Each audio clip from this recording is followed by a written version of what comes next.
In the winter of 1849, deep in the heart of Mississippi, where cotton fields stretched endlessly beneath a gray sky and the Mississippi River carried both commerce and sorrow, a story began that official records dared not preserve. It is a tale whispered in fragments, passed down in cautious voices, and hidden between the lines of history. A tale of a woman whose grief transformed into something larger, darker, and unforgettable. This is not simply a tragedy.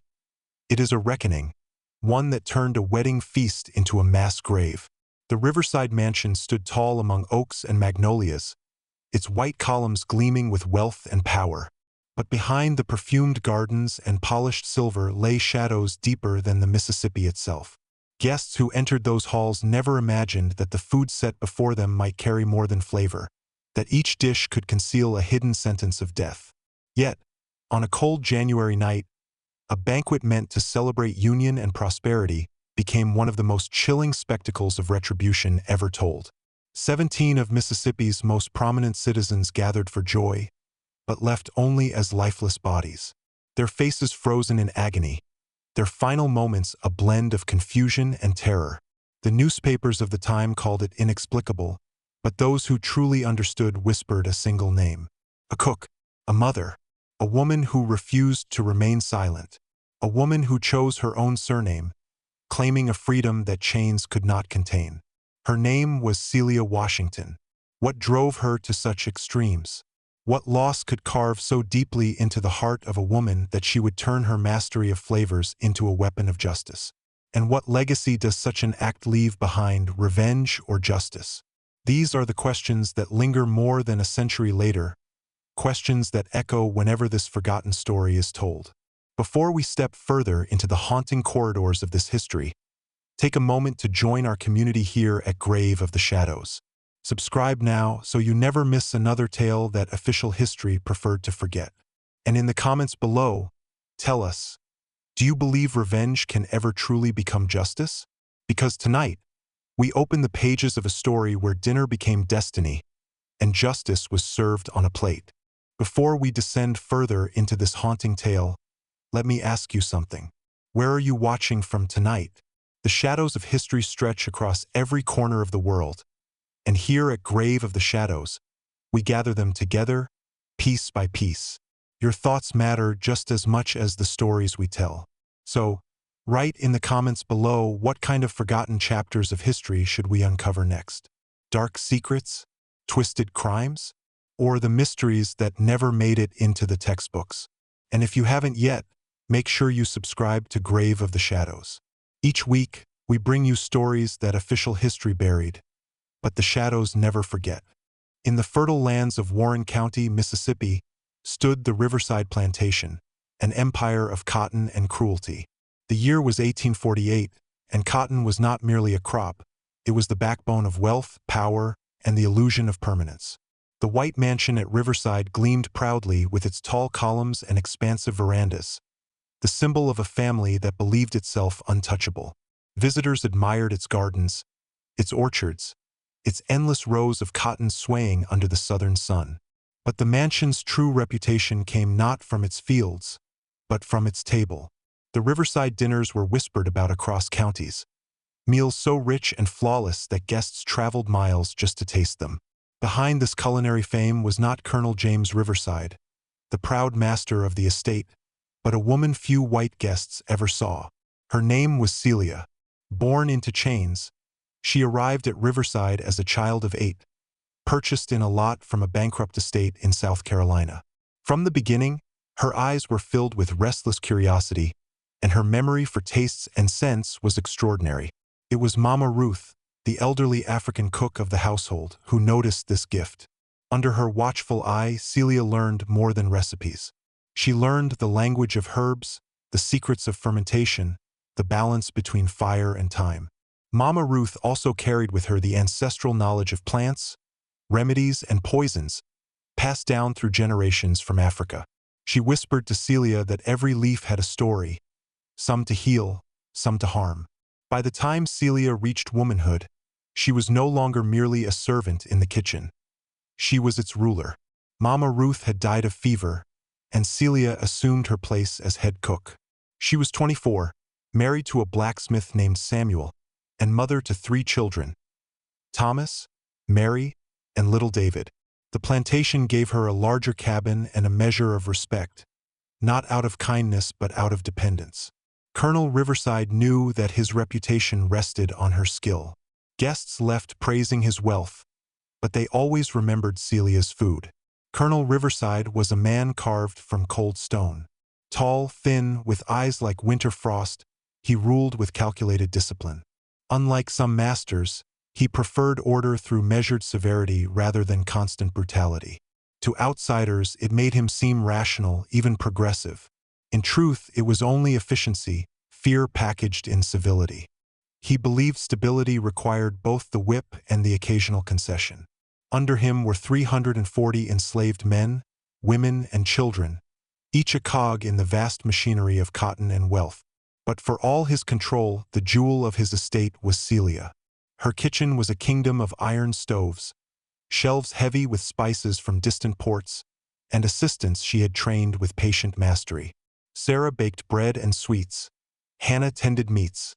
Lily worked on preserves and pickles. Yet it was Celia's hand that transformed ingredients into art. She alone held the secret sauces, the perfect smokes, the combinations that dazzled the tongue. To the Riverside family, she was indispensable yet invisible. They rarely addressed her directly, instead relaying demands through Rosalind, the colonel's anxious wife. Rosalind clung to her recipe books, but it was Celia who breathed life into their instructions. On nights of banquets, when planters, politicians, and merchants dined under chandeliers, they praised the colonel's table, never imagining that the real genius stood unseen in the kitchen, wiping sweat from her brow as the final dishes went out. Yet beneath this illusion of stability lay the fragile truth of slavery. No protection was permanent. Celia knew her value gave her family a shield. The colonel would never sell his prized cook, and so her husband and children were, for the moment, safe. But every enslaved family lived on borrowed time. Safety was an illusion that could collapse with a whim, a debt, or a fit of cruelty. The greatest shadow over Riverside was not the colonel, but his eldest son, Addison. At 22, newly returned from studies in Natchez, he was a reflection of his father's coldness stripped of discipline. He enjoyed power without responsibility, cruelty without limits. Celia had seen his gaze linger on her young kitchen assistants, and she kept them busy, always close under her eye when he entered. But she could not protect every corner of the plantation. Addison had time, privilege, and a hunger for control. He drifted through the estate, inventing games of humiliation for enslaved children, reminding them of their place. Mothers held their little ones close when he passed. Fathers lowered their eyes and prayed he would grow bored. Celia felt the unease tightening, though she told herself her children were safe. They were near her kitchen, near Samuel's forge, always watched. Yet in a world where one man's whim could shatter a family, safety was only another illusion. The plantation moved with rhythm and order on the surface, but in its shadows, cruelty waited for the moment to strike. Addison Riverside returned to the plantation like a storm that no one could predict, a presence that unsettled even the most seasoned overseers. Where his father commanded with icy calculation, Addison ruled with impulse. He was a young man born into wealth but not yet hardened by responsibility, and so his power became a game. And every game he played left scars. At first, his cruelty seemed petty. He would wander into the fields during harvest and demand a contest of speed, forcing the enslaved men to race in the heat for his amusement. He bet cigars and whiskey with other planters' sons, laughing as exhausted workers collapsed in the dirt. He tossed coins on the ground to watch children scramble and fight for them, turning poverty into a spectacle. To outsiders, these were the harmless antics of a spoiled heir. To those beneath him, they were warnings of something darker. Celia watched carefully from her kitchen, her heart tightening whenever Addison entered. He came often, under the excuse of sampling food, though his interest was rarely in the dishes themselves. His gaze lingered on the young girls who worked under Celia's care, eyes sharp with a hunger that made her skin crawl. She learned to position herself between him and her assistants, offering tastes of sauce or fresh bread to divert his attention. She told the girls to stay close, to keep busy, to never be alone when he roamed nearby. But Addison was clever enough to sense her vigilance, and men like him thrived on resistance, however subtle. What he could not touch openly, he circled with patience, waiting for a moment of weakness. One evening, during a supper for visiting merchants, Addison entered the kitchen unannounced. The room was thick with heat from the stoves, dishes laid out in careful order. He walked slowly, tapping a riding crop against his palm, pretending to admire the work. His eyes fell on Sarah, barely 16, kneading dough at the side table. He stepped toward her, but Celia intercepted him with a tray of roasted duck. "Would you like the first taste, sir?" she asked, steady and respectful, her heart pounding beneath her calm exterior. Addison smirked. "Always eager to please, aren't you, Celia?" He leaned close, taking the slice she offered, chewing slowly, eyes never leaving hers. "Your food is the only reason half of this county respects us." His tone was mocking, but his words carried a truth. Then he turned away, sparing Sarah that night. But Celia knew this was not the end. Addison's presence grew more oppressive with each passing week. He was restless, dissatisfied, and the boundaries of cruelty no longer entertained him.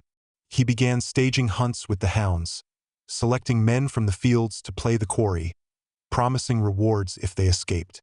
None ever did. Stories of these games spread in whispers, deepening the unease that rippled across the quarters. Samuel, Celia's husband, warned her that Addison's gaze was shifting. "He's bored with his games," Samuel muttered one night by the fire.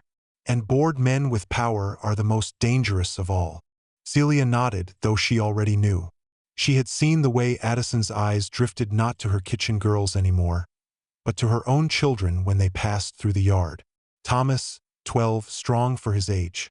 Mary, 10, quick and clever.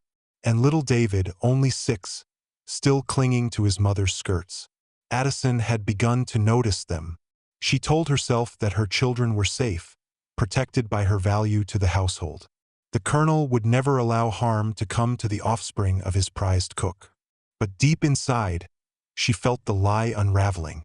Protection was only as strong as the will of men who saw human lives as property. And Addison, unlike his father, saw no value in restraint. The air around Riverside grew heavier, as if the land itself anticipated disaster. Nights in the quarters were filled with restless silence, mothers clutching their children tighter, fathers praying for distractions to keep Addison's eye away from their families. Celia cooked, and she watched, and she waited, knowing that storms never remain at the horizon forever. The summer of 1849 arrived with suffocating heat, pressing down on Riverside like a curse. The fields shimmered, the air hung thick, and tempers flared beneath the sun. It was during this season, when exhaustion dulled the sharpest senses, that Addison chose to strike. It began with a fire. The night was moonless, the quarters hushed after a long day in the fields. Celia's children had fallen asleep to the hum of crickets, Thomas dreaming of working alongside his father in the forge, Mary curled against her mother's side, and little David clutching the rag doll his sister had sewn. Celia stayed up late in the cabin, repairing garments by candlelight, her eyes heavy with weariness. Then came the first scream. She rushed outside, and the world exploded in red. The barn that stood near the quarters was ablaze, flames clawing into the sky, sparks scattering like 1,000 devils. The cries of animals trapped inside mingled with the shouts of men rushing to form bucket lines. But it was not the barn's destruction that froze Celia's blood. It was the sound of Samuel's voice, ragged with horror, calling their children's names. Thomas, Mary, David. Somehow, in that night of confusion, the children had been lured to the barn. Neighbors would later whisper of seeing Addison lingering near the fields earlier, his lantern swinging in the darkness, his smile thin and cruel. No proof was ever spoken aloud, but in the quarters no one doubted. Addison had locked the door from the outside. Celia and Samuel fought like the damned to reach their children. Samuel battered the doors until his hands bled, while Celia clawed at the wood until her nails tore. Heat blistered their skin, smoke seared their lungs, but still they tried, screaming their babies' names into the inferno. The fire roared back, merciless, until the roof groaned and collapsed in a shower of sparks. When dawn came, the barn was a skeleton of ash and blackened beams. The charred remains of 3 small bodies were carried out under sheets. Celia knelt in the dirt, her face streaked with soot and tears, her cries hollow and endless. Around her, the quarters were silent, hundreds of enslaved souls mourning with her, powerless against the cruelty that had stolen what little light they clung to. Colonel Riverside dismissed it as an accident. "Children wander," he said coldly. "It is tragic, yes, but tragedy is the way of life." He refused to investigate further, forbade whispers that suggested foul play. For him, the matter was closed. But for Celia, a door had opened, one that could never be shut again. Grief hollowed her, but inside that hollow space something else began to grow. Not despair, but fury. Not helplessness, but resolve. Each night, she sat in silence, staring into the dying embers of her hearth, hearing again the crack of collapsing beams, the final screams of her children. And with each memory, her decision hardened. She remembered Mama Ruth's words, "Every leaf has a purpose. Some heal, some harm." Celia had learned to balance flavors, to cure fevers, to ease childbirth pains. Now she would learn to balance justice, to cure the disease of cruelty with the bitterest medicine. In the kitchen, she began to study more than recipes. She collected herbs that others ignored, tested blends on rats and stray dogs, memorized the symptoms. Stomach cramps, dizziness, frothing lips. She masked her experiments beneath the normal rhythm of her work, no one suspecting that the cook who once nourished life now prepared for death. Her grief had carved her into something new, something sharper. Celia Washington was no longer only a mother who had lost everything. She was becoming a weapon, one forged by fire and tempered in sorrow. In the weeks that followed the fire, silence became Celia's closest companion. Her cabin, once filled with the laughter of children, now echoed with absence. She moved through her days like a shadow, cooking meals for the Riverside household, nodding respectfully when spoken to, answering in soft tones. To the untrained eye, she was unchanged. But those who looked closely saw it, the stillness of her face, the fire buried deep behind her eyes. The other women in the quarters came to her with food, with embraces, with whispered prayers. They expected her to collapse, to fade, to wither away as grief consumed her. But Celia did not wither. She hardened. The loss carved lines into her soul, not of surrender, but of resolve. At night, while Samuel stared into the embers of their hearth, trying to numb his own torment, Celia sat quietly, her hands working herbs into powders. She remembered every lesson Mama Ruth had passed down. Which roots could soothe fever, which leaves could stop bleeding, which berries could stop a heart. She recalled the warning too. Power can heal, but power can also haunt.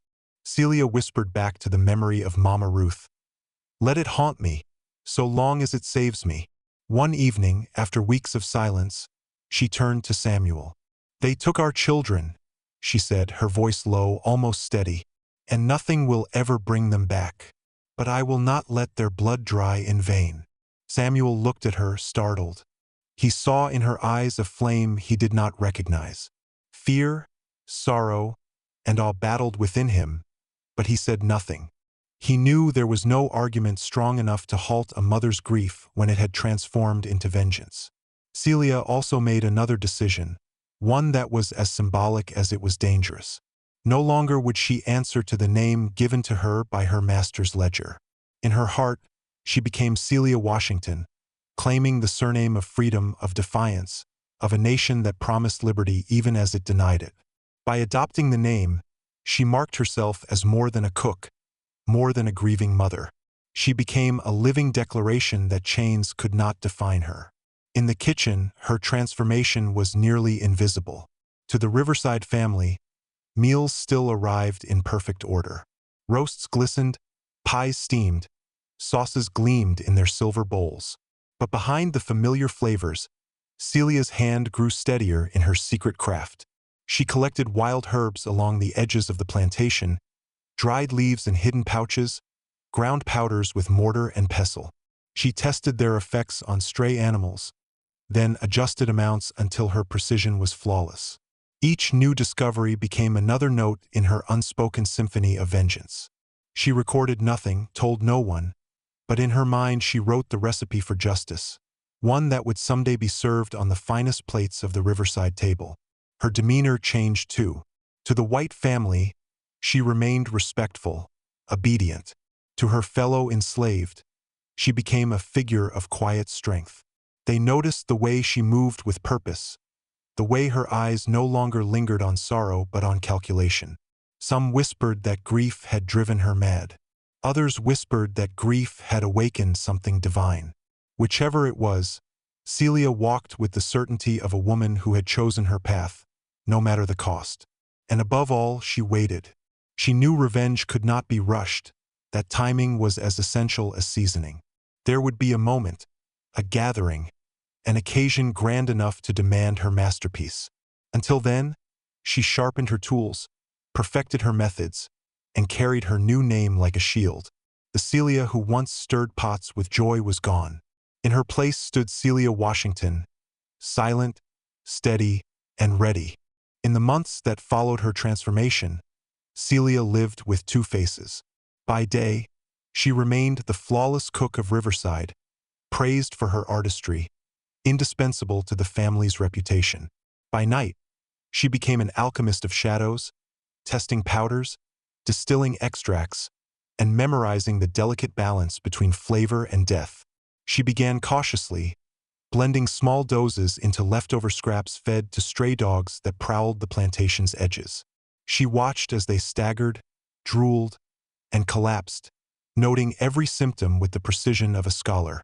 When the results were too violent, she adjusted, careful not to create suspicion. When the results were too weak, she refined her measures. She was building a craft that had no margin for error. Celia also experimented on herself in whispers of bravery. A fingertip dipped into a powder, then brushed against her tongue.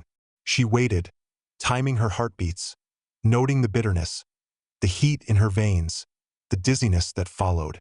Then she measured antidotes, ginger, honey, certain roots that dulled the poison's edge. She needed control, mastery. She would not risk a clumsy mistake. In the kitchen, she trained her assistants with sharper discipline. Sarah, Hannah, and Lily learned to follow her orders with blind trust, never questioning why certain herbs were placed far out of reach, or why Celia alone prepared the sauces for feasts. She masked her growing secrecy beneath authority. To them, she was the same strict but nurturing master they had always known. Only Samuel sensed the storm beneath her calm. At night, lying beside him, she would sometimes whisper her thoughts. "Addison believes himself untouchable," she murmured. "But even the proudest man must eat.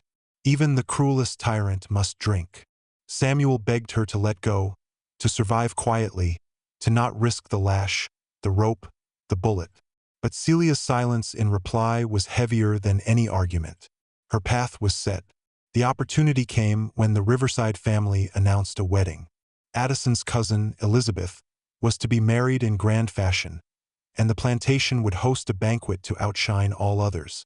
It would be the largest gathering Riverside had seen in years, over 100 guests from the wealthiest families of Mississippi. A feast fit for kings, they said.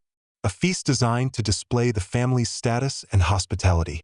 Celia listened as Rosalind Riverside read aloud the menus from her French cookbooks, her voice quivering with both excitement and anxiety.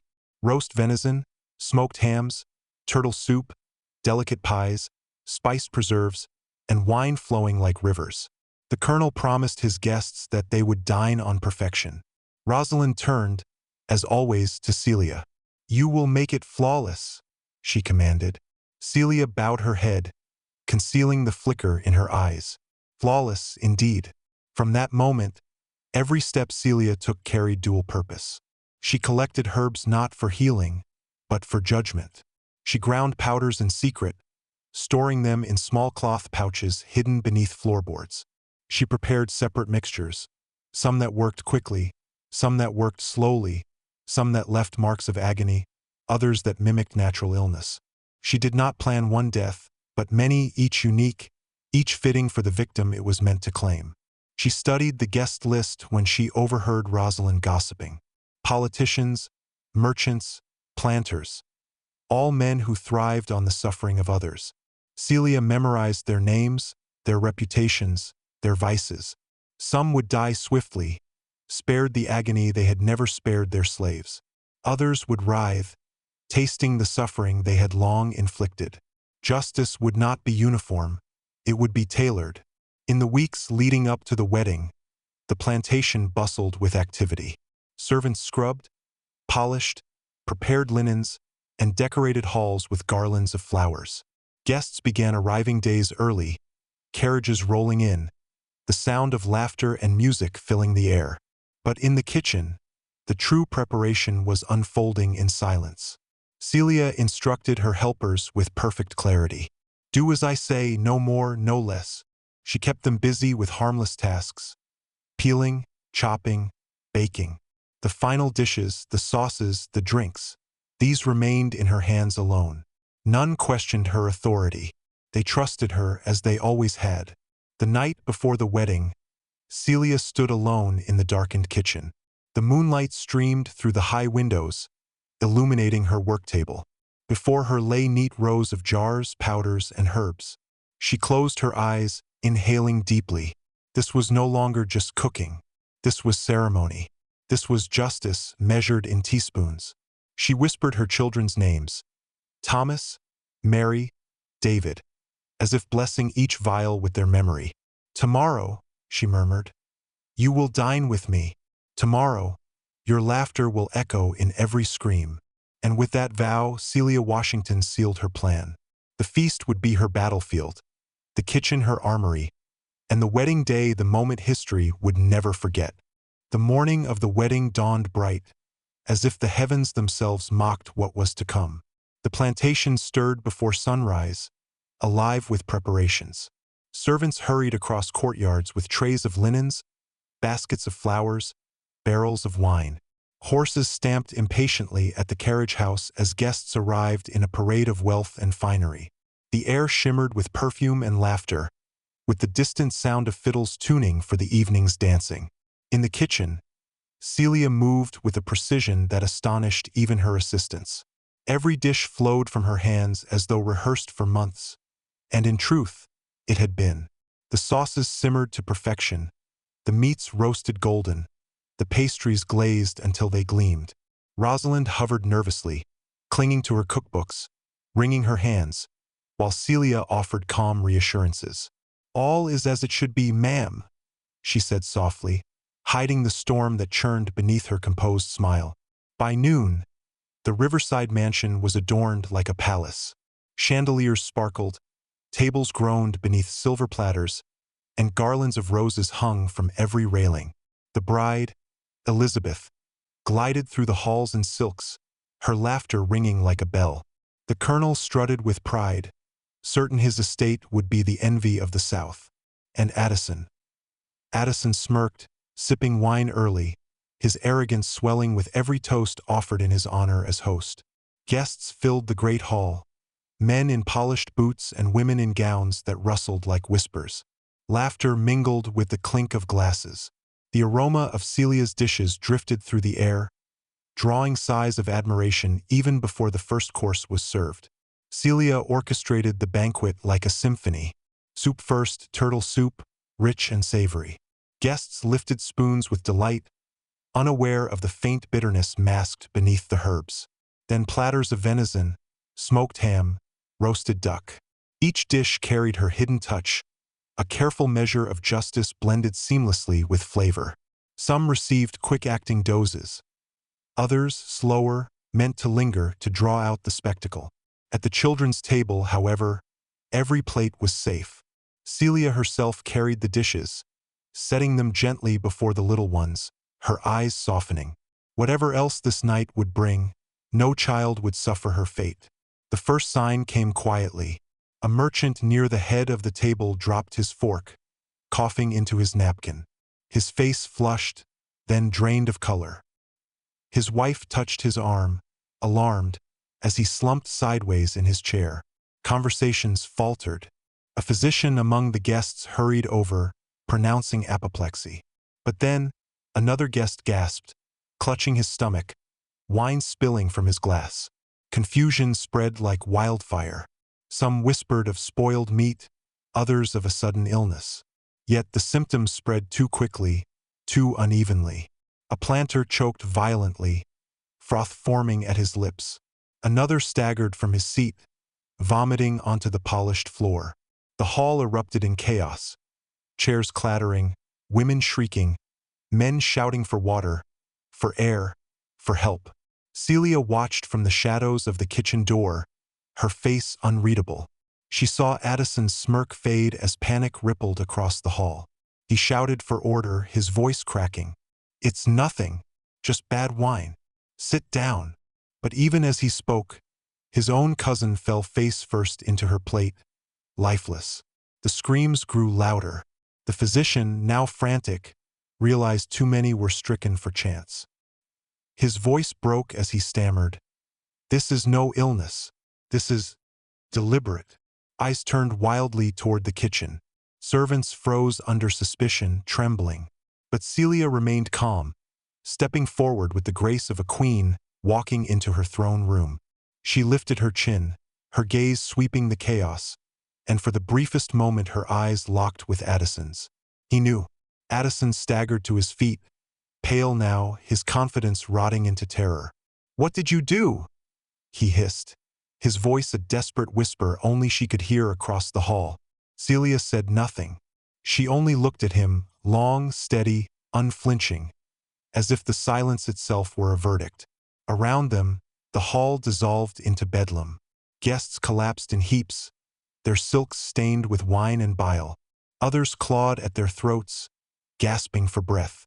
The once proud banquet table had become an altar of death, silver platters gleaming beside faces twisted in agony. Chandeliers swayed as men knocked against them in their convulsions, glasses shattering underfoot. Children screamed as their parents fell, and Celia, her heart tight, rushed to them. She guided them toward the far doors, her voice gentle amid the madness. "Come now, little ones, come outside." They obeyed her, clinging to her skirts, while behind them the adults writhed and wailed. The colonel tried to rise, but his strength failed. He collapsed across the table, his hand outstretched toward Addison, who stood frozen in horror. Addison's wineglass slipped from his fingers, shattering against the floor, its red stain blooming like blood. It was then that the truth pierced him fully. He was not untouchable. He was not immortal. His power meant nothing before the hand of the woman he had dismissed as property. He stumbled backward, his knees giving way. "You'll hang for this?" he rasped, though his voice shook with fear. Celia stepped closer, her calm presence cutting through the panic like a blade. She leaned just enough for him to hear her whisper, "For Thomas, for Mary, for David." Addison's face blanched, and though no poison yet burned his veins, terror alone consumed him. For in that moment he understood. His turn had not yet come, but it would. His every meal, his every sip of wine, his every breath would forever carry the taste of fear. By midnight, the Riverside mansion was a graveyard. Candles guttered in pools of wax, food lay untouched, and silence pressed heavy over the ruin of the feast.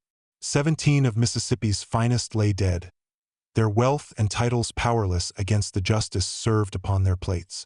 The survivors fled in carriages, their silks torn, their dignity abandoned.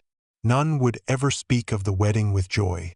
And Celia stood at the doorway of the kitchen, her hands steady, her eyes unyielding. She had cooked her masterpiece, and history itself would never digest it. The morning after the wedding was a dawn unlike any Mississippi had seen. The plantation, once alive with celebration, lay in stunned silence. The grand hall reeked of spilled wine and bile, its polished floors scarred with the marks of heels and overturned chairs. Servants moved like ghosts, carrying away bodies wrapped in sheets, their faces pale with horror, their hands trembling as they worked. 17 of Mississippi's most prominent citizens were dead. Merchants, planters, politicians, names that carried weight in every county, now silenced in a single night. Their families wailed in carriages as they fled Riverside, leaving behind jewels, gloves, and fans scattered like relics of a vanished order. Colonel Riverside's pride was broken.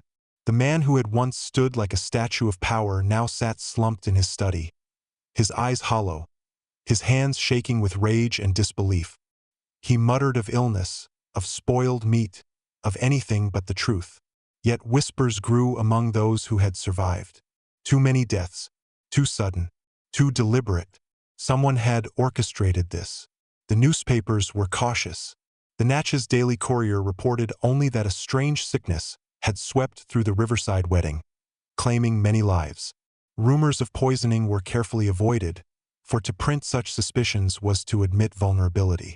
If the proudest families of Mississippi could be struck down in their own halls, what did that mean for the rest? But in the quarters, the truth had already taken root. The enslaved whispered in awe and fear, passing the story like a sacred hymn. They did not speak Celia's name openly, too dangerous, but their eyes told the secret. Mothers held their children tighter, murmuring that justice had walked among them. Men nodded silently to one another, as if acknowledging that for once, power had been forced to taste its own cruelty. Across the South, the shockwaves spread. Planters became cautious, even paranoid. Kitchens were watched more closely, food tasted before it reached their lips. Trust, once unspoken, began to fray. The very hands that cooked their meals, poured their wine, baked their bread, hands they had dismissed as invisible, now seemed dangerous. A quiet terror grew among the ruling class. If one woman could do this, who else might be waiting? Some whispered of revolts, of conspiracies brewing in the shadows. Others scoffed, insisting it was an isolated tragedy. But in every dining room, in every parlor, the thought lingered. What if the cook, the servant, the unseen presence in the household, decided that tonight would be the night? Celia herself seemed to vanish into the fog of rumor. Some said she was captured and hanged in secret, her body buried in unmarked ground. Others swore she escaped under cover of night, heading north along hidden routes, carried by the whispers of freedom. Still others believed she remained close, invisible, living among the quarters of another plantation, her name spoken only in hushed tones. The truth of her fate was less important than the legend that followed. Celia Washington became more than a cook, more than a grieving mother. She became a specter, a warning, a story told to frighten masters and to inspire the enslaved. Her act was both nightmare and prophecy, a reminder that power built on suffering could not sleep easy forever. The Riverside mansion never fully recovered. Though rebuilt and cleaned, it stood haunted, its halls echoing with memory. Guests who once clamored for invitations now avoided it, as though the very walls still held the taste of poison. And for years afterward, when Southern families gathered at grand tables, raising glasses in glittering halls, a shadow hovered over the feast. The clink of silverware carried an echo. What if this meal is my last? In the days after the banquet, when Riverside still stank of smoke and sickness, Celia's name was whispered in every corner of the quarters. Yet among the white family, her absence was explained away with silence. She did not appear in the kitchen. She was not seen scrubbing pots or stirring fires. Her cabin stood empty, her few possessions neatly folded as though she had never lived there at all. Some said she fled that very night, vanishing into the woods while panic still reigned in the great hall. They imagined her moving swift and silent, guided by the cover of chaos, making her way north along hidden routes whispered from one enslaved soul to another. In this telling, Celia reached freedom, taking the name Washington with her, living as a free woman whose past was known only in fragments. Others swore she was taken. They claimed Colonel Riverside, desperate to contain scandal, had her captured and executed in secret. Hanged at dawn, they whispered, her body buried in a shallow grave outside the estate. The colonel, they said, erased her name from every ledger, forbade even a mention of her existence, believing silence would kill the memory. Yet silence only sharpened the legend. Still others believed something stranger, that Celia never left at all, that she slipped into the anonymity of another plantation, disguised as a new arrival, her identity erased by choice. A ghost walking among the enslaved, seen by many but known by none. In their telling, she remained close, watching the rivers of Mississippi, waiting for her story to outlive her flesh. What truly became of Celia Washington may never be known. The newspapers recorded no arrest, no trial, no execution. Official records fell silent after the tragedy, as though her name itself was poison too dangerous to preserve. But in the quarters, her story lived on. Mothers told it to their children in whispers at night, not as a tale of despair, but of defiance. Fathers repeated her name with pride, reminding their sons that even the powerless could carve fear into the hearts of the mighty. To the enslaved, Celia became a beacon, proof that suffering could be turned into strength, that silence could be broken with a single act.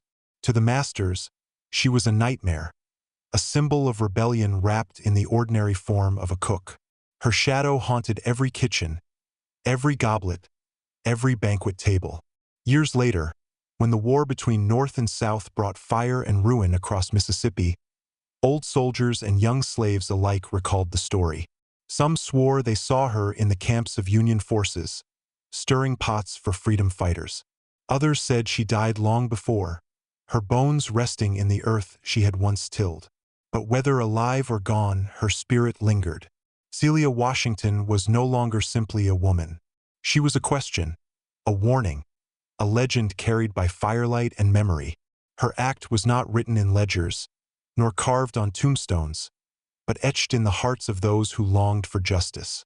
And so, the woman who had begun as a cook in chains ended as something greater, an untraceable ghost in the history of the South, forever feeding the hunger for freedom.